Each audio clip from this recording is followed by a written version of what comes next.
Hello दोस्तों, welcome back to another blog. तो मैं आपका दोस्त मोहित स्टेनोग्राफर्स आपके लिए कुछ एसएससी एग्ज़ाम से अपडेट लेकर आया हूँ। ठीक है, जो भी स्टेनोग्राफर सी और डी से जुड़ी हुई कुछ प्रॉब्लम्स है जो स्टूडेंट्स को जानना है, तो एसएससी का एग्ज़ाम अपडेट लेके आया हूँ मैं कि एग्ज़ाम आप लोगों का जुलाई में रहने वाला है या अगस्त में। तो इस वीडियो को पूरा देखें, इसमें आपके डाउट्स भी क्लियर होंगे कि एग्ज़ाम कब होने वाला है आपका। ठीक है, और इसके साथ साथ आपका ये भी क्लियर होगा कट ऑफ क्या रहेगी, कितने मार्क्स की आपको ज़रूरत है, क्या क्या आपको स्किप करना है। तो इस वीडियो में ये सब आपको मिलेगा। तो चलिए वीडियो को शुरू करते हैं बिना वेस्ट करे हुए टाइम। ठीक है, तो आगे बढ़ते हैं। तो हाँ दोस्तों, हम लोग थे कि एसएससी के एग्ज़ाम के अपडेट के बारे में हमें जानना था।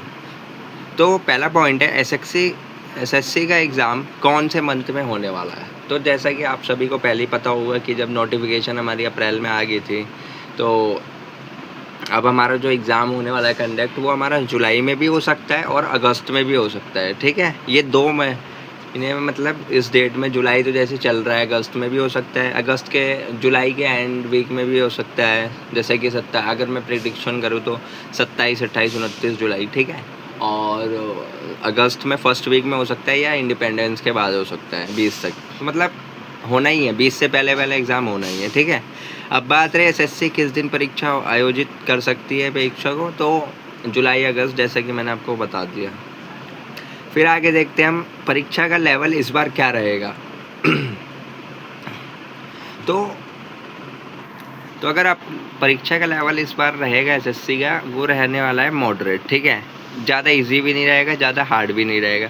तो आप लोग ये ना सोचे कि हम भाई आसान चीज़ें पढ़ ले रहे हैं और मॉडरेट चीज़ें छोड़ दे रहे हैं या हार्ड। मतलब आपको क्या करना है ना, अभी से मिक्सर की तैयारी करनी है, हर मिक्स लेके चलना है आपको। ठीक है, चाहे पेपर कैसा भी आए, बट आएगा मॉडरेट ही पेपर। ठीक है, चलिए नेक्स्ट क्वेश्चन है सेक्शनल टाइमर से क्या चेंजेस आ सकता है। सेक्शनल टाइमर से पता है क्या चेंज आ सकता है। एक तो लोगों का बॉयकॉट हो सकता है वहाँ से। क्यों? क्योंकि सेक्शनल टाइमर से सब विद इन टाइम के अंदर नहीं कर सकते हैं टाइम। ठीक है, जैसे इंग्लिश आपके 100 नंबर में है, तो आप इंग्लिश का एक पल को जिसको सही होगी वो तो करते जाएगा, जिसका नहीं है उसमें टाइम लग जाएगा उसका। तो बाकी बात रही रीजनिंग में आपको 50 क्वेश्चन करना है 30 मिनट के अंदर। तो 30 मिनट के अंदर ये भी बहुत बड़ा एक एडवांटेजियस है एस्पिरेंट्स के लिए कि 40 या 45 प्लस क्वेश्चन करके करेगी विथ एक्यूरेसी। अगर नहीं आ रहा तो छोड़ दे। 4 से 5 क्वेश्चन रीजनिंग में उनको छोड़ना है, जिनकी उतनी खास प्रैक्टिस नहीं है, वो 40 तक क्वेश्चन अटैम्प्ट कर सकते हैं, तो वो भी अच्छा स्कोर है। ठीक है, जो बहुत ही टाइम से प्रैक्टिस करते आ रहे हैं और जिनकी एक्यूरेसी भी अच्छी है, तो प्लीज़ वो अवॉइड ना करें। लास्ट ऑप्शन में मैं आपको अभी वीडियो के एंड में बताऊँगा कि स्किप करने वाले क्वेश्चनों को भी कैसे हम मार्क्स ला सकते हैं। ठीक है, चलिए नेक्स्ट क्वेश्चन है 2026 की कट ऑफ क्या रहेगी। तो आप सब तो आपको 24 की भी डिटेल पता होगी। 24 में भी सी डी की कुछ खास मतलब गई थी, जैसे कि 160 गई थी डी की, एक 35 से 140 ऐसे जाती है। ठीक है, यूआर की मैं बता रहा हूँ। एससी एसटी का आपको रिलैक्सेशन मिलता है उसमें धीरे थोड़ा कम। ठीक है, तो इस बार जो है ना, अगर 26 की कट ऑफ देखा जाए तो डी की आई थिंक नहीं भी तो 35 या 30 प्लस जा सकती है, क्योंकि सेक्शनल टाइमर आ गया तो इस बार थोड़ा बच्चे छट जाएंगे वैसे ही, और कुछ स्किल्स के वजह से नहीं आते तो लोग फॉर्म भर देते हैं, तो वो भी हट जाते हैं। ठीक है, और जो सी की है वो तो 150 प्लस आप मान के चलिए कि 150 और 58 के बीच में, ऐसा मान के चलिए आप इस स्कोर लाइए।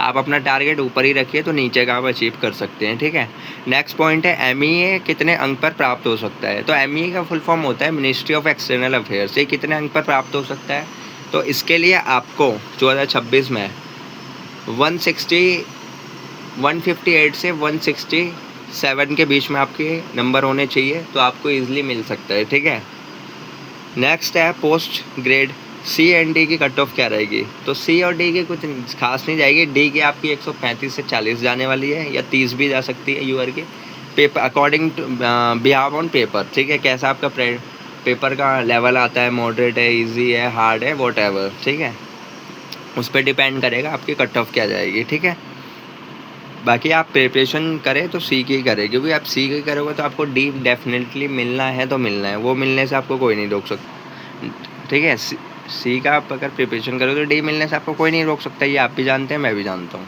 चलिए, हमें कितने क्वेश्चंस को स्किप करना है।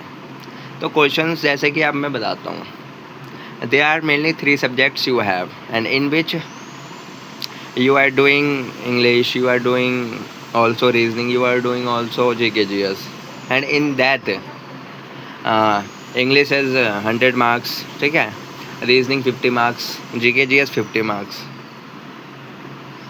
In uh, in total number of marks you have to achieve, you have to obtain better marks to getting your selection, ठीक है। तो स्किप करने वाले, जैसे इंग्लिश में, अब इंग्लिश में आपने जो अच्छा बच्चा है, टॉपर है या एवरेज भी है, 90 85 ऐसे क्वेश्चंस ले जाता है, स्किप क्वेश्चंस करता है वो। रीजनिंग में भी आप सेक्शनल टाइम में तो आप ज़्यादा 45 क्वेश्चन 46 क्वेश्चन कर सकते हैं। 4 क्वेश्चन आपके स्किप होने हैं तो स्किप होने हैं, ठीक है। प्रैक्टिस अच्छी है तो आप होपफुली 50 में आउट ऑफ 50 भी अटैम्प्ट कर सकते हैं, उसमें कोई शक की बात नहीं है, ठीक है। फिर स्किप वाले मोमेंट पर भी हम आंसर सही हो सकते हैं। अब जैसे आपने स्किप वाले क्वेश्चन को स्किप कर दिया, ठीक है, अब आपको क्या लगता है हमने स्किप कर दिया तो हमें मार्क्स नहीं मिलेगा उसमें, या हमारा मार्क्स ऐसे ही छूट गया, तो उसके लिए भी उपाय है। क्या है कि उसमें आप उसमें आप कर सकते हैं, उसमें भी ऑप्शन है। अगर आप रिस्क लेना चाहते हैं, अगर ये उनके लिए रिस्क लेना जो कि मतलब उन्हें पता है कि बाकी के हमारे एक्यूरेसी सही जाएंगे, तब इस चीज़ को फॉलो करना। जैसे कि अब मान लीजिए आप इंग्लिश रीजनिंग में आपने 40 क्वेश्चन अटैम्प्ट कर लिया है, आपके रिमेनिंग क्वेश्चन कितने बचे? 4 बचे, ठीक है। तो 4 क्वेश्चन में क्या करना, पहले क्वेश्चन का आंसर आपको चारों नहीं आते तो आप पहले में डी लगाना, फिर जो 47 क्वेश्चन नंबर होगा उसमें आप ए लगाना, फिर 48 जो होगा उसमें बी लगाना, फिर 49 होगा उसमें सी लगाना। तो ऐसे ऐसे करके मतलब डी ए बी सी ऐसे सीक्वेंस वाइज असेंडिंग ऑर्डर में, ठीक है, ले जाना, डी ए बी सी ऐसे करके। तो इसमें क्या होता है कि आपके नहीं भी तो अगर एक क्वेश्चन भी गलत जाएगा तो 3 के आपको मार्क्स मिलेगा। एक क्वेश्चन में अगर 0.5 से नेगेटिव मार्किंग होती है फिर भी आपका चांस है कि स्कोर बढ़ जाएगा। तो ये वही एस्पिरेंट्स को फॉलो करना है जिनकी एक्यूरेसी पे उनको बिलीव है कि हमारी एक्यूरेसी अच्छी है जाएगी तभी। अदरवाइज़ ये नहीं कि आपके नेगेटिव भी हो रहे हो, अब इसमें भी रिस्क लेके स्किप कर दो तो इसमें ज़्यादा लॉस हो जाएगा, ठीक है। इस बात का भी आपको बहुत ही अच्छे से ध्यान रखना है। तो दोस्तों ये था एसएससी के एग्ज़ाम से कुछ जुड़ी अपडेट्स। अगर वीडियो आपको अच्छी लगी हो तो हमारे वीडियो को लाइक करें और चैनल को सब्सक्राइब करें, ताकि हम आपसे जुड़ी और भी वीडियो एसएससी से वाली हम लेकर आएंगे, और क्या क्या अपडेट्स आने वाले हैं और क्या क्या हम कर सकते हैं upgrades. So what ever you will get to notify by subscribe. So please subscribe to our channel and like. God bless you for your aim.